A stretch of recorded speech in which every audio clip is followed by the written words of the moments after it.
Inclusive teaching, supporting all students in the college classroom. Crafting assessments for inclusion. When we strive to teach with inclusion as a goal, it's important to consider the ways in which we assess students' learning through the course. First, it's important to consider how we articulate information about our assessments to our students. For example, are we clear about what we expect students to do to complete an assignment, or do we assume students already know how to do it? Are we clear about how an assignment will be graded so students can direct their effort appropriately? These are questions we ask faculty members and instructors to consider when they're crafting assessments with inclusion in mind.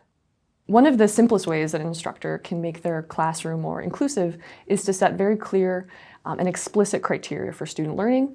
We often hear about these in the context of learning outcome statements or learning objectives.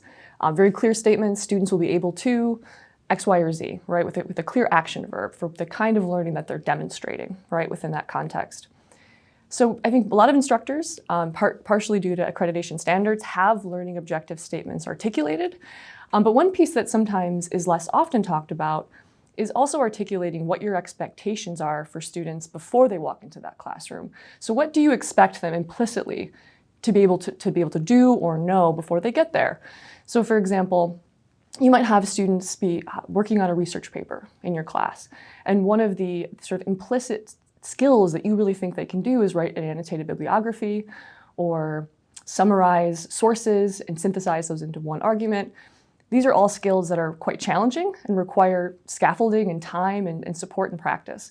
And so articulating those expectations that you have for your students can be very helpful as a starting point to test that against the criteria that you're setting for that particular assignment and that course in general.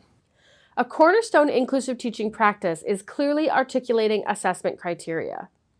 When we were students, many of us had the experience of turning in an assignment and getting critical feedback about a particular aspect of our work, but we'd had no idea we were being graded on that skill. For example, being strictly graded on grammar on an essay in history class. This is a common problem in higher education classrooms, and it often stems from instructors assuming that students understand all elements of the assignment and how they'll be graded, which is often not the case. We encourage faculty to be as transparent as possible when discussing grading standards and criteria with students. If you use a rubric, this may mean sharing the rubrics with students so they understand how they'll be graded. This doesn't mean you're giving students the answers. It simply means you're telling students what you expect at various levels of mastery. This is helpful because sometimes these criteria seem obvious to us, but they're not as clear to students. One technique we sometimes recommend is the use of rubrics. Rubrics can be used for almost every type of assessment or assignment, including skills that are notoriously difficult to assess, such as course participation. Using a rubric will make these skills visible to instructors and students alike. Once students can identify where they are in terms of mastery, and with their instructor's guidance and support, they're more able to improve their skills and performance. Many CTLs around the country have examples of rubrics for different types of assessments available on their websites, and colleagues in your department may have examples that they're willing to share. You can ask your campus Center for Teaching and Learning for help in creating or refining an existing rubric. And if you're wondering about other strategies besides rubrics, don't worry. We'll discuss more strategies at the end of this module. One example that we often discuss with instructors is that students from many educational backgrounds may find it challenging to participate in class discussions for a number of different reasons. Instructors often have expectations about what it means to participate the right way in class, and they assume all students know and understand these norms and expectations. They may not realize that within the same department, instructors may have very different expectations about discussion. Another way to make assessments more inclusive is to not make assumptions about what your students have experienced or the skills they've developed before they've arrived in your class. For example, you may assume that your students know what a syllabus is, right, and how to interpret a syllabus, or that they know how to tackle or interpret an assignment description. But the reality is that some of them may not even know what a syllabus is, or may have only had minimal experiences with an assignment description. So one piece of advice that I sometimes offer faculty is to actually use the analysis of an assignment description as an in-class activity, right? So if you are gearing students up for, let's say, analyzing a scholarly paper, you could potentially begin that skill setting process by having them apply some of their analytical skills to the assignment description. You could do a think, pair, share in class where students privately read that, come together with a pair, and then share that back with the class, and then you're also able then to give them feedback. The last piece that I will add is that it's also, I think, helpful to sometimes just ask students what they have, what kinds of activities and skills they've developed in the past.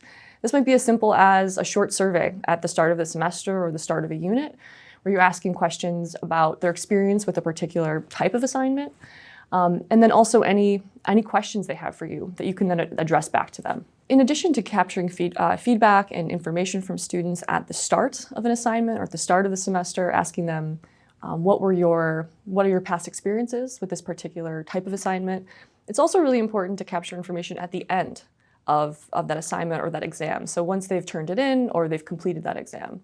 So these are often referred to in the context of exams as exam wrappers. I also like to think of assignment wrappers as well. So if a student just wrapped up finishing a research paper, a presentation, a project, you name it, you could have a series of questions for them to reflect on either in class or as a supplement to that assignment, asking them questions about their experience. So this can be both useful metacognitive exercises for the students. So for example, what expectations did you bring to this assignment? How did this assignment challenge those expectations? But also useful for you as an instructor as you're thinking about ways to make the class more inclusive. So for example, you could ask an open-ended question, what feedback would you provide on this assignment, including everything from the timing of it, the amount of support that you received, so that you can get some additional information. For me, in personal experience, these have been some of the most helpful pieces of feedback because they're timed appropriately right after that assignment has been turned in. The reality is that not all students are comfortable engaging in the way the instructor wants. For example, introverts might struggle to answer impromptu questions in a large lecture class. Other students may be unfamiliar with discussion expectations because they've mostly participated in lecture courses. And still others may be from cultures where the instructor is regarded as the sole arbiter of academic thought. A new educational dynamic, for example, a woman in a class with mostly male students or a student of color in a class with mostly white students, may cause those students to interact differently than they would in more diverse environments. I often recommend actually kicking the semester off with a review of the syllabus. That is a group review of the syllabus that students are also then given an opportunity to provide feedback on specific aspects of the syllabus. This then can set the tone for a classroom in which the students are invited to the table to share their expertise, but also their experience with the instructor on what's working, what's inclusive, and what's not inclusive of their experience and their position.